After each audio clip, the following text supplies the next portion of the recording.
Well, Matt, it's lovely to have a chance to speak to you a bit more about your business and just say thank you for taking a bit of time out to spend a bit of time with me and give us some nuggets about your business journey. Could you introduce yourself and tell us a little bit about your company? Sure thing. Morning, Asari. Thanks for having me on. Um, yeah, so my name's Mads. I'm the founder and CEO of the Better Home Company. We started back in 2018. I came from a decade working at a super prime developer in central London. I saw a gap in the market for a contractor or a home services provider that could provide the highest standards of service at all levels, at all potential levels of scale as well. So you're talking about anything from fixing a door handle to building a whole new house entirely. And our sector or market is very much focused on what we call the super prime sector, which does sound a bit crazy out of reach for a lot of people, but the reality is that the super prime part of London is probably the size of Copenhagen. Yeah, So there is a lot out there, and I worked in that market as a customer, as a client for many years at a development company, employing contractors and workers to do all these services from maintenance to, I mean, we we maintain swimming pools in apartments, in penthouses, we fix floating staircases made of glass. It's a real mix. So we're focused on that sector, and there's a gap in the market for that, and that's what we went after back in 2018, and now we're nearly 8 years old. brilliant, fantastic. But your journey has been a fascinating one. I mean, when we initially spoke, it was absolutely fascinating. You took some risks and your journey to get where you are today. Could you share a little bit about that journey? Because I mean, you've done developments, you've done all sorts of incredible stuff in this sector. So I started. I mean, after university, I knew that I wanted to work in property, and I knew I wanted to work in development. So the first thing I figured I needed to do was I needed to understand values. I needed to understand, why is it that something sells or lets for what it is? How do you value a property? Every property is different, especially here in the UK. Um, so I went to work for an agency for a bit, and I was there for 5 or 6 years, and I moved up to becoming manager, and I opened a branch in Kilburn. There's a company called Ludlow Thompson. And I did that for a while, and then I went on to work for a fund that did purchase distressed assets for a bit. At the same time, I started doing my own developments on the side. So, the first deal I did was an 80K studio that I bought at the Savills auction, which was was it just behind Angel Tube Station in Highbury. Bought it for 80, spent 40 and sold it for 180. And, it all started from there. And then there were houses in Dulwich and etc. And then, I was a founding partner of a development company, the one I worked for 10 years. I wasn't a shareholder there, but I was head of development, and 5 years later, I became MD. And we were there for 10, well, we did 10 years, and we did over £100 million worth of developments in those 10 years. All sorts around. We did around Belgravia and Mayfair and St James and Chelsea. And then I continued my own developments. I did three up in Primrose Hill. Yeah, it just went on. It went on. So there's a lot of, so I mean, it's like a very broad range of experience in property that's led me to where I am. And I think people like working with us because we've played roles on all sides of the table. So when we're working with developers or clients, I understand their pain points, about the costs and issues and timing and, but real skills like coming from the developer side of the factor, we know how to value engineer. How can we get something to look like that and be like that without actually Mm, spending, our motto always that at the Better Home Company, we provide an S-class product. Rather than providing a Rolls Royce or a Bentley product, which costs two and a half times that of an S class and is arguably not any better. We think we do things that work, that are logical, efficient, professional. There's no pomp or and whatever. I think that's what a lot of clients like, what keeps us winning business over and over Yeah, again. yeah. I like that. We provide an S-Class product. Those who don't know about cars, by the way, Mercedes S-Class, pretty lovely car. One of my favorite cars of all time. And as you said, very classy, very high quality, but not ridiculously expensive. It's a So hundred. I mean, it's a 100 grand. It's a 100 grand limo as opposed to a 250 grand one, yeah, which you just got a base. You got a bit. The carpets are a bit thicker, and you got an umbrella. You got an umbrella in the door. that's right. Exactly. Yeah, which is a novelty, but in the scheme of things, not that important probably to most people. Correct. Correct. Um, And it's also, interesting. you have to respect ultimately as well that for people, it's their home and they love to, and we've worked for three different royal families, and we work for the number of billionaires that we do repeat jobs for. So I'm talking about people. I mentioned that because money is not the first priority for a lot of these people, but Yeah, ultimately it's about respecting respecting because people are spending millions. The houses they've bought are in eight figures, and they're spending seven figures with us. And then they've got all their fees and tax duties and stamp duty costs and consultants and everything. So, and ultimately, at the end of the day, it is an investment. It yeah, is an yeah. investment, and you have to respect that and make sure they get a return on their investment. No, 100%. So, in terms of the where the business is now, is there such a thing as a typical day for you? I try and there isn't, and that's a good and a bad thing. At the moment, for example, we're doing a house in Portugal for the world's most famous footballer. Um, and we're across London and to the southeast, so it's very varied. But I try to always when you have such variance in your day, you start to lack structure, and things that you need to make sure you're always working on kind of fall behind. So I structure my week to get a lot of stuff done that I need to make sure done. You as the CEO, always wearing a lot of hats across marketing and operations and product and customer service and business development, etc. So the only consistencies really are time with the kids in the morning, running, school run, and then the rest. Then it's hats off after that. Do you have a long day? I'd say that I feel that I think that hybrid, the term hybrid working is I've heard around a lot. And I feel that that's how it's always been. When I worked at the development company for those 10 years, we'd have long periods of where we're waiting on planning permission or, where you go through dips in what becomes most urgent, but it's like you never really stop is the thing. I don't tend to sit in the, I've got two young children, so I tend to always be home by 5:30. But, as soon as they're in bed, if there's anything urgent that he's doing, I'm onto it, etc. I'm always fitting in time in the weekend, an hour here, 2 hours there, or you're out when a lot big thing is that I'm training for a marathon at the moment, and I've always been doing a lot of sport. Wow.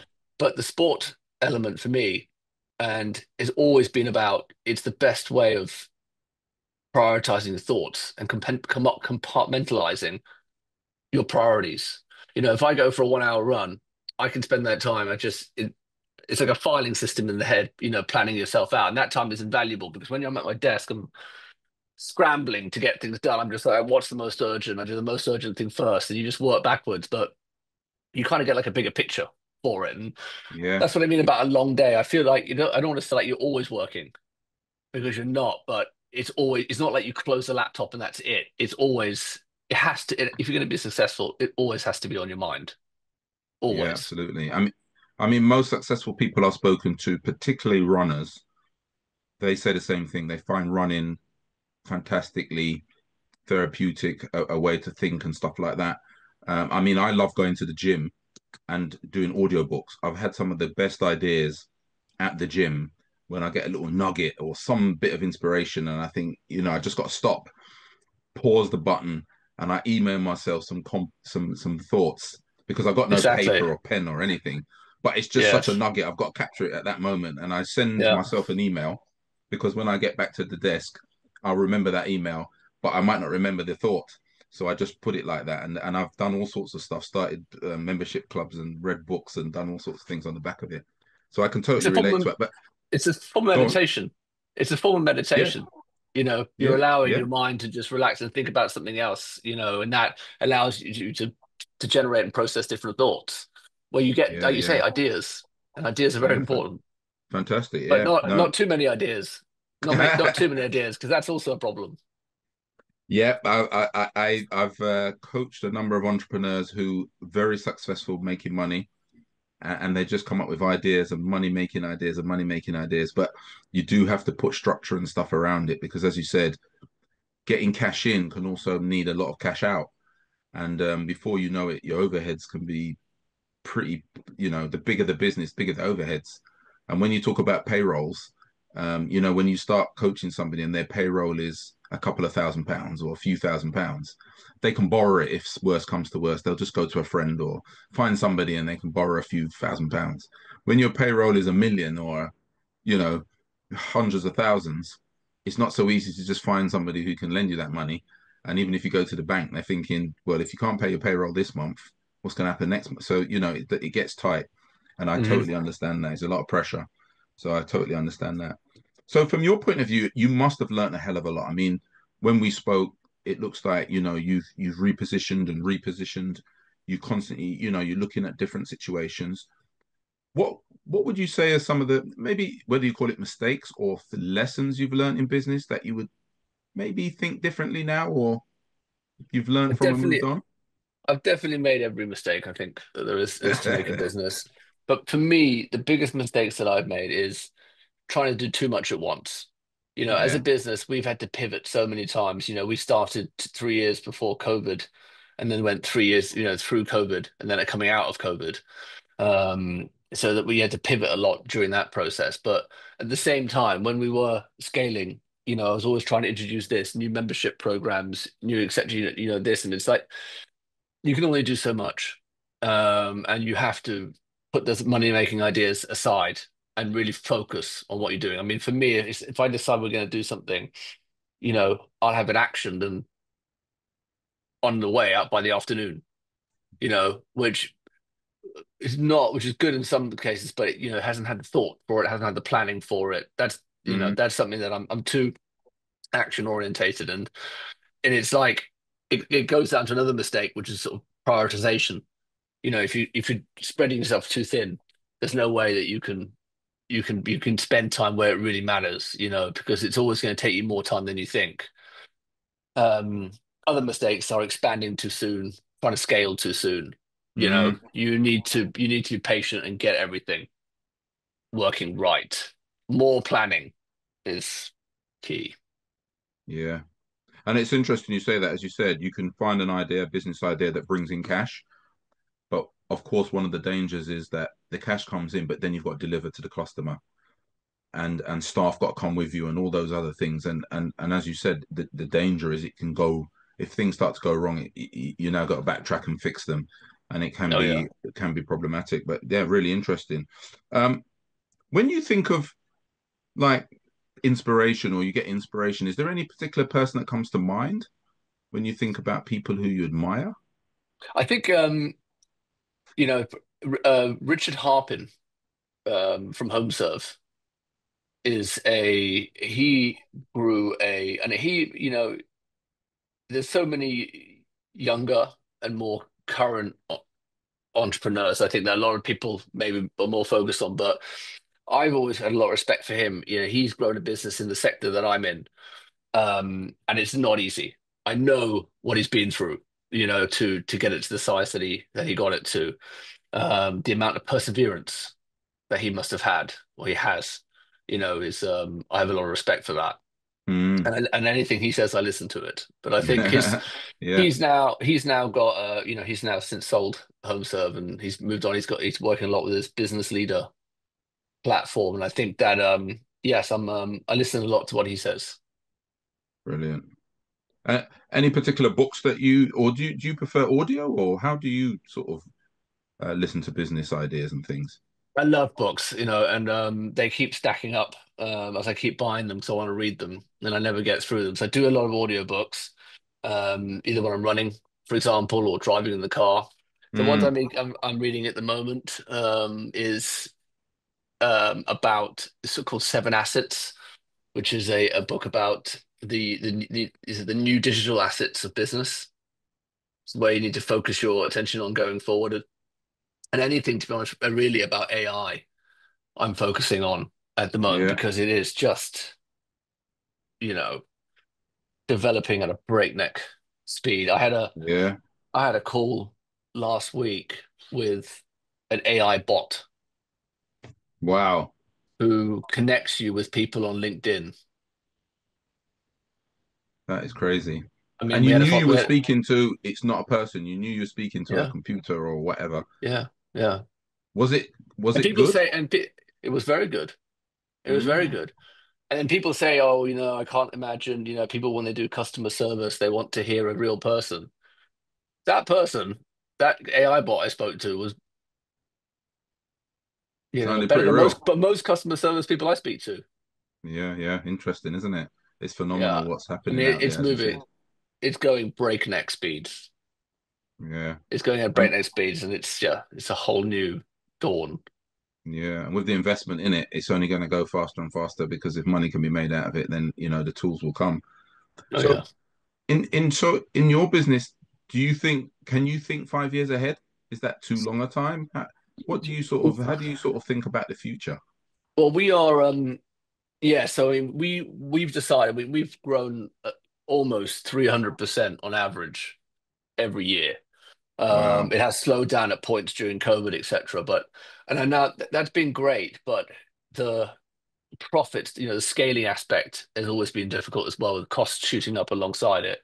And this year, we've scaled back. We're scaling back this year, um, and we're working with the coach as well to really define what it is we are and what it is that we want to be, and Yeah, which customers we want to serve, and what offering we want to give to those customers. Because we've just said yes to so much stuff, that's been offered to us. yeah, yeah, When the Greece royal family asked you to do this or whatever, it's like it's just resulted in us doing a lot of amazing things. But in hindsight, you realize you got to be focused on where is it you make money, what is it you want to focus on. I think that if you go out there now in the sort of super prime sector and you say, what are you who are you, who's better home company, people will say different things depending on how we've worked for them, and we need to define ourselves. If you say Pimlico Plumbers, you know what they do. If you speak to someone, and I think we need to.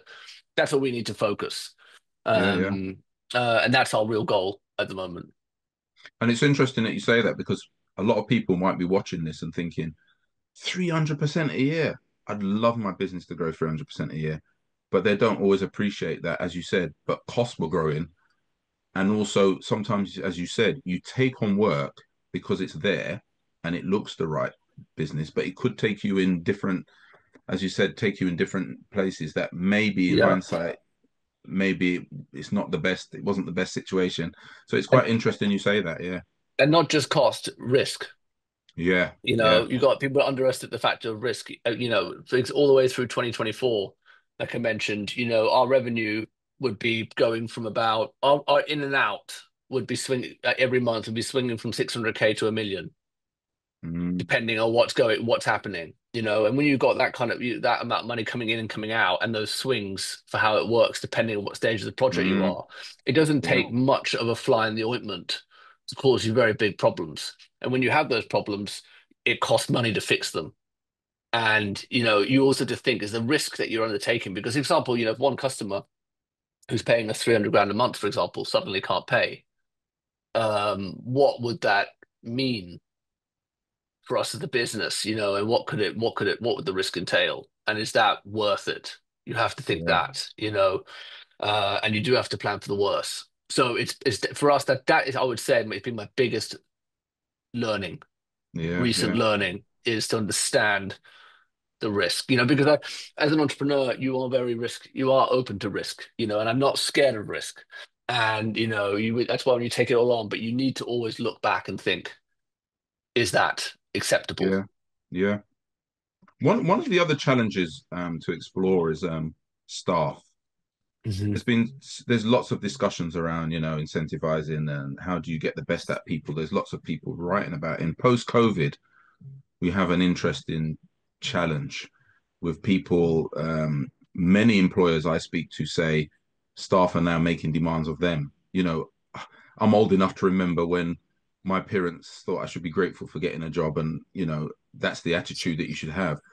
People are going to interviews now saying, or not going to interviews now by saying, well, if you don't offer me, if I can't work from home 5 days a week, I'm not even going to come for the interview. Or I don't want to take the job unless I can work from home, or I want these conditions and those conditions. I just wonder how you find, if you, particularly if you do have professionals who are quite strongly qualified, how do you find the juggling of that, of those kind of issues?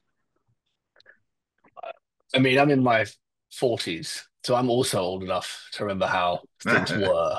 And hiring staff and building teams has been the single hardest task that I've undertaken as Mm, a part of this journey. During my years as worked at a development company, we would employ about 300 different trades and subcontractors and suppliers for each project, but they'd all be contracted. Very simple. You provide us this service for this payment. Building teams is a whole nother, kettle mm, of fish. And we're what the sector we're in is hard work. It's hard yeah. work, it's high paced, it's stressful. And so the team is everything. But if anybody made those just demands of me for working, I want to work 5 days a week, I want home. I mean, that would be the end of the conversation, Mm, But we are we are generous. We pay above market prices for our teams. We've for us when team members leave, which is rare, for us to find the right person, train them, recruitment costs, etc., it's far, far higher. So we've always been high payers for everybody. Same with our team, we've got 54 engineers out on site. We pay them every week, every Monday morning without fail. They're paid very well. That's it's key because it means that we bring in more staff, we bring in more team members, people want to work with us, they can trust us. That is always been a foundation of it. And if you mm, don't, because we're an in-house contractor in the sense that we have all our own guys, most companies our size will outsource depending on what project they get. We have a very different mantra and work ethic here at the business. But I am aware times are changing. mm. But yeah, Yeah. yeah, doesn't mean I'm happy with it. Yeah, and it's interesting. You can push back. I do tell clients that you don't have to accept what you don't want to accept. There are the people in the marketplace, and there are good people out there. And whilst they may think they've got the pick, you've also got a bit of a pick. If you do the recruitment right, you should have some flexibility about who you take on. And as you Yeah. said, try and train your people to be the way you want them to be, with your values and stuff, which is really interesting. It's about So trust as well. We do home working now as well, and it works very well, yeah, but it's because the staff earned our trust and we slowly started trying it and it was a success. yeah. Yeah, trust is a big part of it. Yeah, and partly trust, but also you have to have some systems as well, because staff will always say to you, you should just trust me. But with the best will in the world, you can't run a business solely on that. You're going to have to say, well, what do you need to achieve? How do we report back? There has to be some sort of accountability. You can't literally say, I'll see you in 6 months' time and hopefully everything will Yeah. be fine. So there has to be some accountability and some agreement about what the outcomes are going to be delivered and how we measure this.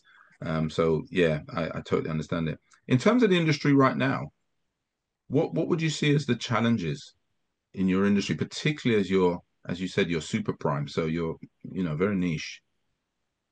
Um, the super prime sector has always been a bit, unlike the typical property sector, and the typical market sector, the super prime sector has always been very much linked to the stock market. If the stock markets are bad, because the clients in our sector are global, and it's whether they choose to spend money on X, Y, and Z is typically comes down to how the stock market's doing and how much Mm, free capital they have. Um, if the stock market is down, In the toilet, they're not used to wanting to sell and dispose of that, especially with the way interest rates are now, so there's less borrowing going on as well. For us, the biggest problems we've always had is uncertainty. Things like, the back when we had the EU referendum, that was a disaster for us because it just no one knew what was going to happen, so it just stopped on it. I'll tell you a funny story though, saying that we had a house for sale behind Sloane Square, which we'd had for sale for about a year and it hadn't sold. And then we had the EU referendum, and the next morning we saw the yes vote came through, and the pound, I can't remember what the exact figure, but the pound fell something like 30%.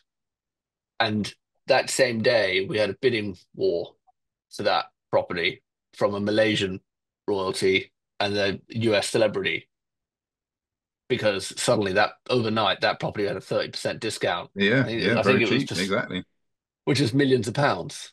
So it sold straight away. That was the only benefit Yeah, yeah, of it. But my point was is that, any kind of uncertainty causes difficulties because people want yeah, to plan, they want to know what's safe, and people invest in London because it's got a secure legal system, it's got great schooling. Geographically, it makes sense, for a lot of international clients. So it's like, yeah, but if you don't know, people sit on their hands, and that's never good. yeah. Not good for you, exactly. Absolutely. If you could do everything over again, would you change much? Yes. Yeah. Yeah, yeah, it changed so much. Just I'd be much more niche.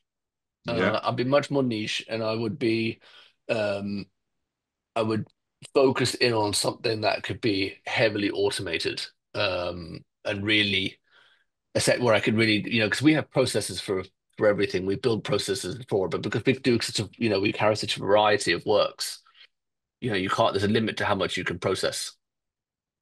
So I would focus more on it. For example, there's people who focus very much on heat pumps and there could be scaffolding, could be whatever. I'm not saying any of those sectors I'd want to be in at all, but I'm just that would be a focus. Mm, I think that you'd be able to better capitalize on technology that way. yeah. It's interesting. And just a generic things that just to finish off in a bit is there's many business owners might watch this. They may be in property, may not be in property. Is there any general principles do you think that all business owners should take account of when they're thinking of running a business? Because there are some general principles, isn't it? You might be in property, but you could be in anything. But people say cash is king. There's lots of different things they say. I just wondered what your thoughts would be to somebody watching this and thinking, I want to be an entrepreneur or I want to take risks. I want to grow my business. Is there any Mm. general points you would make to somebody like that? I would say absolutely. I'd say you have to prove the model before you do anything. Don't hire anybody. Don't take an office. Don't even get an office plant. Just prove the model, start making revenue, proof of concept, and then take it from there.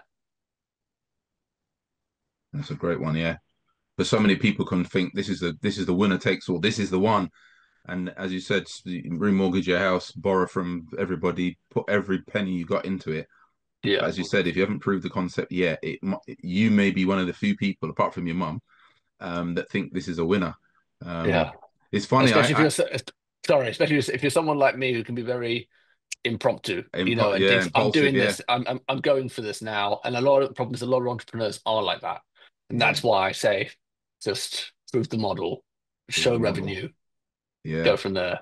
I have something a little fun I have with people. I say it's the X Factor test, and I say to people, apart from your mum, who else thinks it's a great idea? Because feedback from mothers is not very objective. If your mum says you're the greatest thing since sliced bread, you might want to just think that she might be a little bit biased. So you might want to get a little bit more objective feedback on your business idea, because Absolutely. mothers like to encourage you and don't want to put you off, but you need a bit more objective feedback than your mum. So it's classic on the X Factor. People who can't sing, for example, and they go, "Yeah, but my mum said I could sing." Yeah, but your Yeah, mum didn't have the heart to tell you that it was painful. They yeah, yeah. they've always encouraged you. It's only when you went into the public you realised actually maybe you're not as good as you thought. Good So advice. it's an interesting one. So if I gave you £100 million, let's not say Mm. dollars, let's say pounds, to invest in business or your company, what would you do with it? I mean, I would consolidate. I'm not buying businesses and consolidating them into your own is not something that I would have ever been particularly keen on, especially in the earlier years.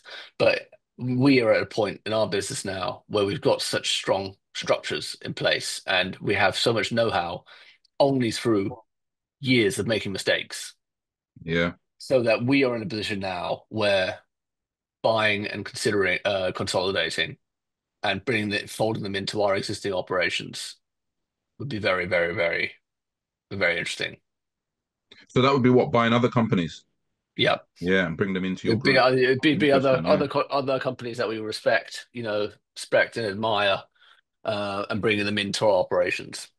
These wouldn't necessarily be very big companies. They'd probably be, so probably buy them for 1 or 2 million. Yeah, So for yeah. 100 million, it'd be a lot. You could buy a lot. Absolutely could. Absolutely. So just to finish off, really, this has been fascinating. It's been fast paced and it's interesting interviewing different people, different styles, and this has been really fun. I love the background and I mean, just soft name dropping around billionaires, and most people be thinking, "Wow, I love a client as a billionaire."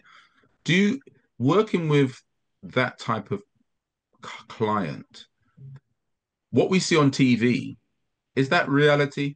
Would you? Because I don't know, but would you be working with their agents? You don't necessarily even see these people. Only ones that I work with the agents are royalties. Everybody else, I am direct on WhatsApp, 24 hours a day, 7 days a week. Wow. No matter what time zone they're in, it's WhatsApp. Wow. That's So how it's they only the all royal commu people have agents, but the other people they're on first call with you. That's right. Wow. Is that demanding? Very, very. You never know what you're going to wake up to. Especially at different time zones. They could be, for them it's the middle of the afternoon, but for you it could be 3 o'clock in the morning or something. I don't know. So Yeah, yeah. Obviously not gonna get a response at 3 o'clock in the morning, but I'm just saying it's constant, it's which is great. It works both ways. I'll WhatsApp them at any time. So you never, that's just how it works nowadays. yeah, yeah. Well, Emails are, that's the medium that people prefer. It's because 99% of the time people have access to their phone. Um, and as you said, it's an easy way of communicating, especially if you're international. yeah. It's a brilliant way to communicate. Now, I've used that a lot. I was in South Africa last year, and WhatsApp was is absolutely fascinating. It's so easy to use, and people Mm, don't necessarily know where you are. It doesn't matter, does it? It's it's yeah. it's, it's just a communication, and people pick it up when they pick up the phone. When they get out. So just to finish off, really, is there any final tips you would leave with any of the listeners? I'm assuming most of the people that would be watching this would be either they're pretty keen business owners already with quite a lot of ambitions, but also people who might want to get into business. I don't know, but anything you want to leave people with in terms of thoughts around business? You know, Someone always said to me that you need to listen more than you speak. Um, and that is very important. You just need to make sure you're listening to the right people. And we live in an age where there's so much education available out there. There are books, there are podcasts, there are YouTube channels.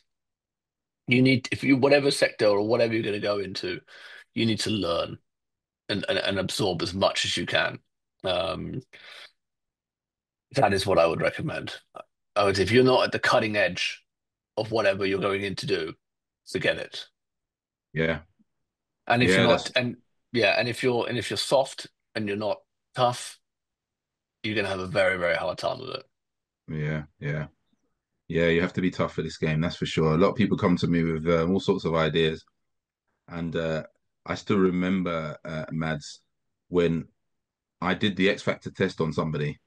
It was only, I thought it was light-hearted, but I could almost see the soul of them drain out of their body when I said to them, I just asked the question, apart from your mum, who else thinks it's a good idea? That's all I asked. And you could almost see them, their soul drop out of their body as if to say I was sort of killing their idea. But I wasn't trying to be horrible. I was just trying to say, what work have you done to test this? to make sure that this is solid. Not, people around you and your friends and that, they don't want to, they want to try and big you up and do as much as they can to support you. And they could say anything to support you. Don't worry, if you get into business, I'll support you. I'll put money in, all this sort of thing. But when it comes down to it, maybe they don't. So you Yeah. got to be so careful. But I just want to say it's absolutely been a real pleasure. We got so much in a short time. Just fantastic to learn about your journey, and I'm sure people who are watching this will enjoy it as much as I did. So, thank you very much for taking the time to spend a bit of time with me and do an interview. Cheers. Sorry, it's been a pleasure. Brilliant. Thank you very much.